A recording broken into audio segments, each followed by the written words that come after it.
देश ने नरेंद्र मोदी जी को साफ कह दिया है कि हम आपको नहीं चाहते हैं. And this is the main thing that this election has said. The country has unanimously and clearly stated, we do not want Mr. Narendra Modi and Mr. Amit Shah to be involved in the running of this country. We do not like the way they have run this country. We do not appreciate the way they have attacked the constitution. We do not appreciate the way they have run this country for the last 10 years. So that is a huge message to Mr. Narendra Modi. वो चालाकी से मोदी का seat और 10 बड़ा बढ़ाने चाहते हैं, लेकिन प्लीज याद रखिए, जो सच होता है वो सच आता है. मोदी जी बहुत सारे पार्टी को तोड़ा है, अभी जनता ने उसको इंडिया का नंबर 1 पत्रकार. नमस्कार, मैं रवीश कुमार. आज परमात्मा जी यही पास में सब्जी बेच रहे थे और मैं सब्जी खरीदने निकला था. परमात्मा ने पूछा तुमको किसने भेजा है. मैं सक पकाया. वैसे तो इंग्लिश नहीं आती, लेकिन जब अकबका जाता हूँ तो इंग्लिश निकल आती है. मैंने पूछ दिया व्हाट डू यू मीन. तरकारी किनने निकला हूँ. अब वो सक पका गए. तरकारी तो आई अंडरस्टैंड, ये किन्ना क्या होता है. मैंने कहा परमात्मा जी, मैं इतना भी नादान नहीं हूँ. आप भोजपुरी भी जानते हैं, फ्रेंच भी जानते हैं, स्पेनिश भी, इंग्लिश. तरकारी किन्ना, हिंदी तो आप भोजपुरी में बोलते हैं. तरकारी किने जात बानी, तरकारी खरीदने जा रहे हैं, किन्ना कहते हैं. परमात्मा जी मुस्कुराए और बोले तुमको मैंने ही सब्जी खरीदने भेजा था.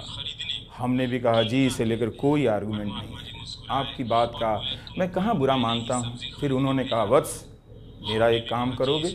मैंने कहा कोई बात नहीं, आप जो कहेंगे करूँगा. उन्होंने कहा बहुत वीडियो बना लिए तुमने आज, अब एक लेटर तो लिखो पीएम. यानी शिष्य. मैंने भी कलम निकाली और कहा बोलिए. परमात्मा जी नाराज हो गए. बोले जो बनता ऋषि मुनियों का लैंग्वेज है, वो एक लेटर टू पीएम नहीं लिख सकता. लिखो खुद से, मैं चेक करके साइन कर दूंगा. मैंने कहा लिखता हूं जैसा आपका आदेश है.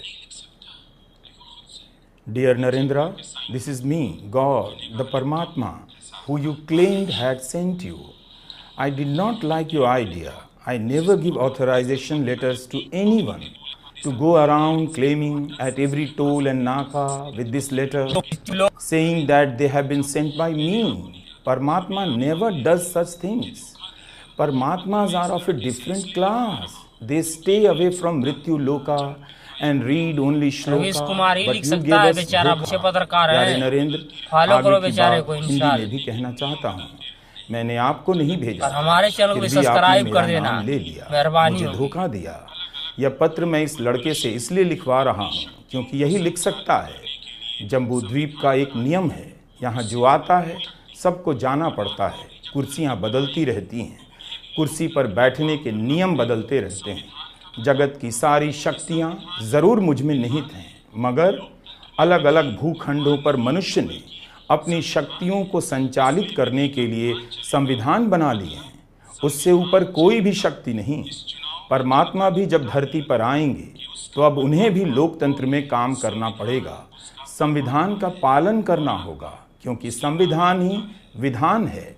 लोकतंत्र में विधि भगवान नहीं बल्कि संविधान है. इसलिए विधि का विधान चलेगा, मतलब संविधान चलेगा.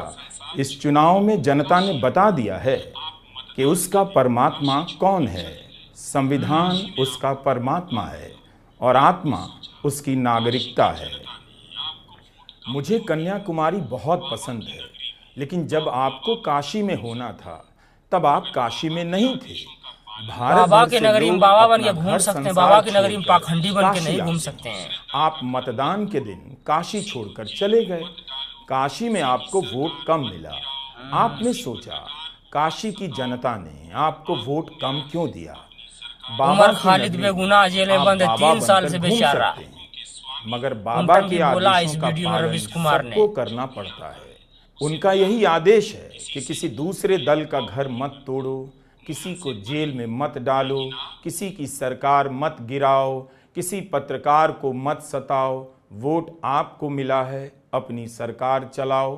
बाबा विश्वनाथ तो तीनों लोकों के स्वामी हैं, फिर भी वे कभी नहीं जताते. जो भी आता है उसे प्यार देते हैं, किसी से भेदभाव नहीं करते, मोह माया से परे हैं.